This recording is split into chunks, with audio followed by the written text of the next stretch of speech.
আমি নামাজ পড়তে যাচ্ছি। আবে আমার শালীর ঘরবার দেখা, তোমার দাওয়াত থাকলো। শোনো না, তোমাদের বিয়েতে যা রীতিনীতি এগুলো আমার ঠিক মনে হয় না, তাই আমি যেতে পারবো না। কেন রে, কি হয়েছে? প্রথম কথা হলো, বিয়ে করতে হলে 3টে স্টেপ পার করতে হয়। সাধারণ দেখাশোনা, তারপর ছেলেমেয়ের মধ্যে পরিচয় হবে, তারা লং ড্রাইভে যাবে, 2-4 মাস ফোনে হাই হ্যালো করবে, রাত 2 জেগে মেরে বাবুনে খানা খায়া মেরে শোনানে কি করছে এসব হবে। তারপর আমাদের সমাজের নিয়ম অনুযায়ী ঘরবার দ্বারা বাগা দাগা পাঞ্চিনি, তার 2 মাস পর বিয়ে। আরে ভাই, এত ঘোরাটা ফিরানোর কি প্রয়োজন আছে? এতে উভয় পক্ষে পয়সা নষ্ট ছাড়া আর কিছু নাই। হাদিস অনুযায়ী পাত্র পাত্রী দিন সম্পর্কে সন্তুষ্ট, সেখানে দেরি না করে যত তাড়াতাড়ি তাদের মধ্যে বিবাহ দিয়ে দেওয়া উচিত। গড়বড় দেখার পর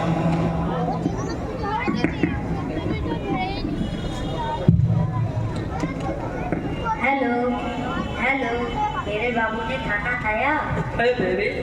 কি রে, কার সাথে রে ভাই মেরা বাবুনের থানা থায়া করেছিস? আরে যার সাথে আমার কাজ ফিট হয়েছে। দেখ ভাই, তুই শুধু অর্ডার বুক করেছিস আর অর্ডার ক্যান্সেল হয়ে যেতে পারে। এখন থেকে খানা থায়া শুরু করে দিয়েছিস।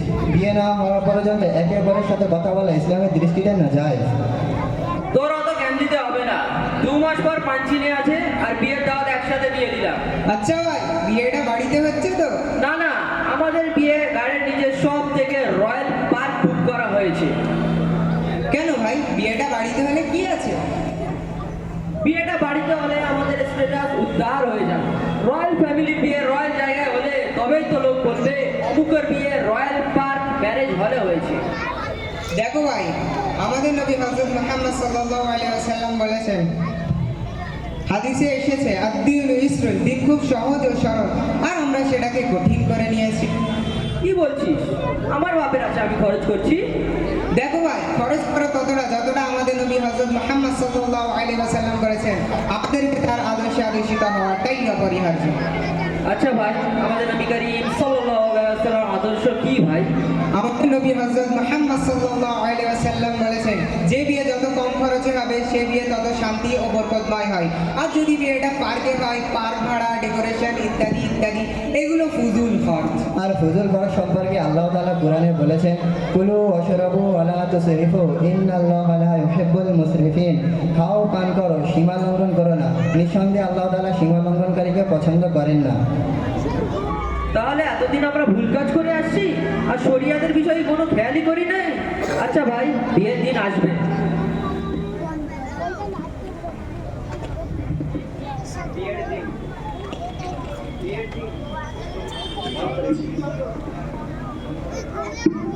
বিয়ের দিন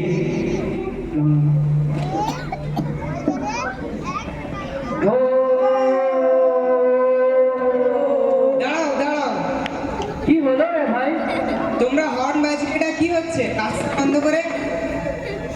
আরে ভাই ছাড়ো তো, লোকে অনেক কথা বলবে, তুই ফাটিয়ে যা, তারপর কে কি বলে দেখছি।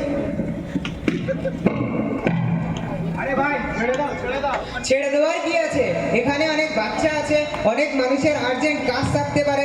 রাস্তা বন্ধ করে এটা কি হচ্ছে? মানুষকে কষ্ট দিচ্ছ? এটাই কি মুসলমানের পরিচয়? দাঁড়াও দাঁড়াও, কি বলতে চাইছে দেখি, বলেন আপনার সমস্যাটা কোথায়? দেখুন ভাই, আমাদের নবী হযরত মুহাম্মদ সাল্লাল্লাহু আলাইহি ওয়াসাল্লাম বলেছেন, মান সালিমাল মুসলিমুনা মিন লিসানি ওয়া ইয়াদিহি, অর্থাৎ প্রকৃত মুসলমান ওই ব্যক্তি যার কথাবার্তা ও কাজকর্ম থেকে মানুষ নিরাপদ থাকবে। ভাই ভাই চলো আমরা আগামীতে এগুলো থেকে বেঁচে থাকার চেষ্টা করবো ইনশাআল্লাহ।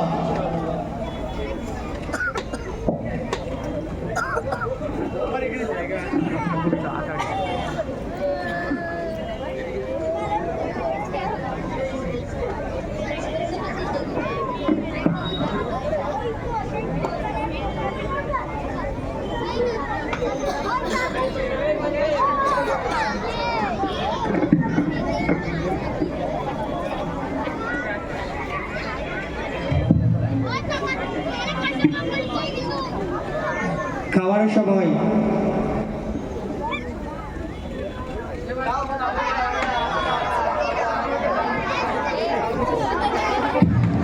আমাকে দাও, আমাকে দাও, আমাকে দাও, আমাকে দাও। দাঁড়াও দাঁড়াও, এখন করে অধিকাংশ বিয়েতে দাঁড়িয়ে খাওয়াটা আমাদের সমাজের মধ্যে ফ্যাশন হয়ে দাঁড়িয়েছে। সব জায়গায় খাবারের স্টল লাগানো হয়, সেখান থেকে খাবার নিয়ে দাঁড়িয়ে খাওয়া। যদিও কোনো জায়গায় বসার ব্যবস্থা থাকে সেটাও সামান্য। যদি 1000 মানুষের খাওয়ার দাওয়াত থাকে, বসার ব্যবস্থা থাকে 100 মানুষের। দ্বিতীয় একটি গুরুত্বপূর্ণ বিষয় হলো এখন করে খাবার পরিবেশন করার জন্য এবং ওয়েলকাম করার জন্য মহিলাদেরকে হায়ার করা হচ্ছে। এটা পরিপূর্ণরূপে বেজাতীয় রীতিনীতি। শরীয়তে একজন পরপুরুষের জন্য অন্য গায়ের মেহরাম মহিলার থেকে কোনো প্রকার খিদমত নেওয়া, এমনকি তাকে দেখা পর্যন্ত জায়েজ নেই। আর সেখানে মহিলাদের মাধ্যমে খাবার সার্ভ করা হচ্ছে। এটাই কি শরীয়ত সম্মত? একটা ছোট্ট বাচ্চাও জানে যে মুসলমানদের জন্য বসে খাওয়া সুন্নাত, আর খাবার অপচয়ের তো কোনো সীমা নেই। আল্লাহ তাআলা কোরআনে বলেছেন, ইন্নাল মুবাযযিরিনা কানু ইখওয়ানাশ শায়াতিন, নিঃসন্দেহে অপচয়কারী শয়তানের ভাই। এত কিছু দেখার পর একথা পরিষ্কার যে বিয়ের আগে থেকেই ছেলে মেয়ে ফোনে কথা বলছে, পিতামাতার জানার সত্ত্বেও গুনাহকে গুনাহ মনে করছে না। এসব ফালতু রীতিনীতি মেনে দেরি করার কোনো মানে হয় না। আমাদের নবীজি সাল্লাল্লাহু আলাইহি ওয়াসাল্লাম 3টি কাজে দেরি করতে নিষেধ করেছেন: নামাজ, জানাজা আর বিয়ে। আমরা বিয়েতে এত খরচ করছি যে খরচে কোনো গরিবের মেয়ের বিয়ে হয়ে যাবে বা কোনো গরিবের অভাব মোচন হবে। এই পার্ক বুক করছি, রয়্যাল হোটেল বুক করছি, ম্যারেজ হল বুক করছি। এরই নাম কি দিন? সহজ সরল। আবার দাঁড়িয়ে খাবার খাচ্ছে, আবার অপচয় করছে। হর্ন বাজিয়ে রেখে রাস্তা বন্ধ করে বরযাত্রী যাচ্ছে। এটা কি প্রকৃত মুসলমানের পরিচয়? আর ভাববার বিষয় হলো, বিয়ে বাড়িতে মাকে ফুল পর্দা করে নিয়ে যাচ্ছে আর নিজের স্ত্রীকে নেটের শাড়ি আর মেয়েকে স্লিভলেস গাউন, আবার ওড়না নেই।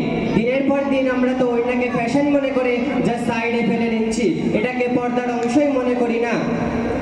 আর একটা হাসির বিষয় হলো, আমাদের শুধুমাত্র মাথায় আর মুখে লজ্জা লাগে, কারণ ইনস্টাতে স্টোরি দেওয়ার সময় শুধুমাত্র মুখে ইমোজি দিই, আর বাকি জায়গায় তো শরম নেই। আর হুজুর দেখলে কোনো সময় মাথায় একটু কাপড় দিই, আর বাকি ছেলে দেখলে চুল ঠিক করি, মেকআপটা ঠিক আছে কিনা দেখি, কাপড়টা কোনো জায়গায় কুচকে নেই তো। এক্সপ্রেশন আর বডি ল্যাঙ্গুয়েজ ফুলি চেঞ্জ। এদিকে ঠান্ডায় কাঁপছে, তবুও ড্রেসের পেছনে পড়ে আছে। সর্বশেষে একটাই কথা বলবো, আল্লাহ মেক্স আওয়ার দিন easy and beautiful, we makes our দিন ডিফিকাল্ট অ্যান্ড আগলি। আল্লাহ তাআলা আমাদের সকলকে শরীয়তের সঠিক বুঝ দান করুন, আমিন। আসসালামু আলাইকুম ওয়া রাহমাতুল্লাহি ওয়া বারাকাতুহু।